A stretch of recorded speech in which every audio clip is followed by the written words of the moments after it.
નમસ્કાર દર્શકો, પ્રથમ ન્યૂઝ ચેનલમાં આપનું સ્વાગત છે। રજૂ છે આજના સૌથી મોટા અને તાજા બ્રેકિંગ ન્યૂઝ।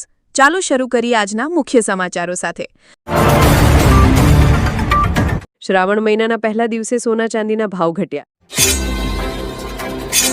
સરકારે મહિલાઓને આપી રક્ષાબંધનની સુંદર ભેટ, ખાતામાં આવશે 2100 રૂપિયા।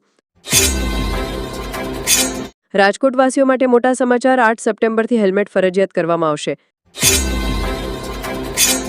બિહાર વિધાનસભા ચૂંટણીના બહિષ્કારની તેજસ્વી યાદવની ધમકી। હવે ફોનમાં નંબરને બદલે કોલ કરનારનું દેખાશે નામ, કંપનીઓ આનો અમલ કરવા માટે તૈયાર। ગુજરાતમાં મેઘતાંડવની તૈયારી, 25 થી 28 જુલાઈ વચ્ચે કચ્છ અને સૌરાષ્ટ્રના જિલ્લાઓમાં વરસાદ ધોકા બોલાવશે, હવામાન વિભાગનું એલર્ટ। ગુજરાત શિક્ષણ બોર્ડ દ્વારા વિદ્યાર્થીઓના હિતમાં મોટો નિર્ણય, સ્કૂલ લિવિંગ સર્ટિફિકેટમાં અટક છેલ્લે લખવાની દરખાસ્તને મંજૂરી આપી। નેપાળના વડાપ્રધાન ઓલીએ ભૂતપૂર્વ રાષ્ટ્રપતિ વિદ્યા ભંડારીના રાજકારણમાં પાછા ફરવા પર બ્રેક લગાવી। ગાઝિયાબાદમાં નકલી દૂતાવાસ ઝડપાયું, બનાવટી રાજદૂતની ધરપકડ, એસડીએફનો મોટો ખુલાસો। સુરત એરપોર્ટને નડતરરૂપ 4 બિલ્ડિંગનું બાંધકામ સ્વૈચ્છિક દૂર કરવા અલ્ટિમેટમ। WSOએ આપી ચેતવણી, 119 દેશોના 560 કરોડ લોકોને ચિકનગુનિયા વાયરસનો ખતરો। અમિત ચાવડાએ કહ્યું કે સરકાર સામે લડવામાં ડર લાગતો હોય તો રજા લઈ લો। ખેડૂતો માટે ખુશખબર, પીએમ કિસાન યોજનાના 20મા હપ્તાના 2000 રૂપિયા બીજી ઓગસ્ટે ટ્રાન્સફર કરવામાં આવશે।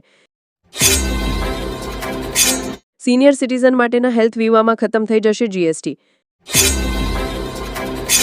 ખેડૂત પશુપાલક મહાપંચાયતમાં કેન્દ્રીય વાલાનું મોટું નિવેદન, કહ્યું હવે ભાજપનું કાઉન્ટડાઉન શરૂ।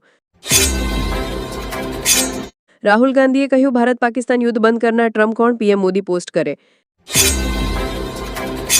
શિક્ષણ મંત્રી કુબેર ડિંડોરેનો કડક સંદેશ, ગુજરાતમાં શિક્ષકો ખાનગી ટ્યુશન નહીં ચલાવી શકે।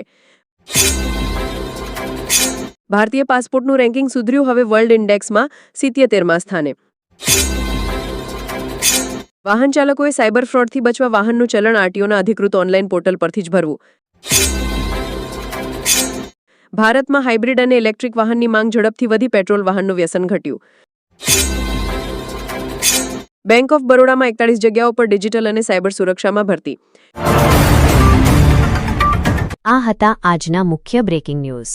વધુ સમાચારો અને અપડેટ્સ માટે જોતા રહો તમારા ન્યૂઝ ચેનલ। અમને સબસ્ક્રાઇબ કરવાનું ભૂલશો નહીં અને બેલ આઇકન દબાવો, જેથી તમને નવા વિડીયોની નોટિફિકેશન મળતી રહે। ફરી મળીશું નવા સમાચારો સાથે। શુભકામનાઓ।